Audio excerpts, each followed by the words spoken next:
அது போயிடுறேன். பாய். என்ன ட்ரை பண்ற ஜெஸ்ஸி? எதுவுமே ஒரு பெரிய விஷயம் கிடையாதுன்னு ப்ரூவ் பண்ண ட்ரை பண்றியா? லவ் வெளில எடுக்கணுமா? எப்படி முடியும்? அதுவும் உங்க அப்பாவுக்காக எப்படி பண்றது ஜெஸ்ஸி? எல்லாம் சொல்லிட்டு கிஸ் பண்றத பத்தி பேசுற. பைக்ல உட்காரும்போது டச் பண்ண மாட்டேன். கை என் மேல பட்டுச்சுன்னா நான் உன்னை ஏதாவது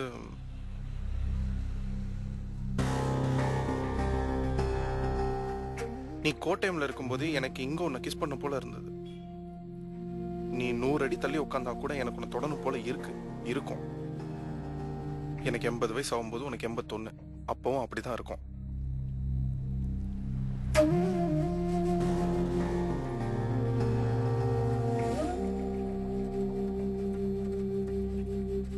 I want to make love to you all the time. அப்புறம் எப்படி ஃப்ரெண்ட்ஸா மட்டும் இருக்கிறது?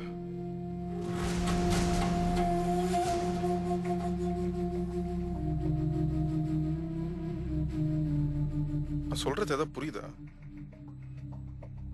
என் கூட பேசணும், என் கூட டைம் ஸ்பெண்ட் பண்ணலாம் தோணுதுல உனக்கு. அதுவே லவ்னால தான். அதை எடுத்துட்டா அதெல்லாம் தோணாது. உங்க அப்பா கிட்ட போய் ஏதோ சொல்லணும்னு சொன்னீங்க. எனக்கும் கீழ் வீட்டில் இருக்கானே கார்த்திக், எங்க 2 பேருக்குள்ள ஒண்ணுமே இல்லப்பா, we are good friends, நீங்க பயப்பட வேண்டாம் அப்படின்னு போய் சொல்லக்கூடாது. உயிருக்கு உயிரை என்ன ஒருத்தன் லவ் பண்றான், வாழ்க்கையை உன் கூட தான் வாழணும்னு சொல்றான், அப்பா நான் அவன் கூட இருக்கணும்னு போய் சொல்லு.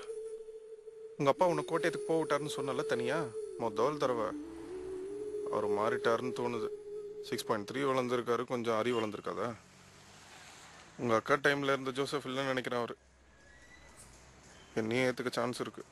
போய் சொல்றியா? I hate you. Thank you.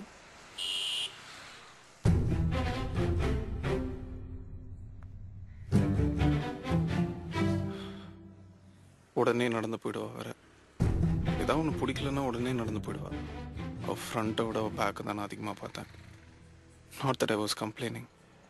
ஏன் ஜெஸ்ஸி பிரச்சனை பண்ணுறேன்னு தோணுச்சு.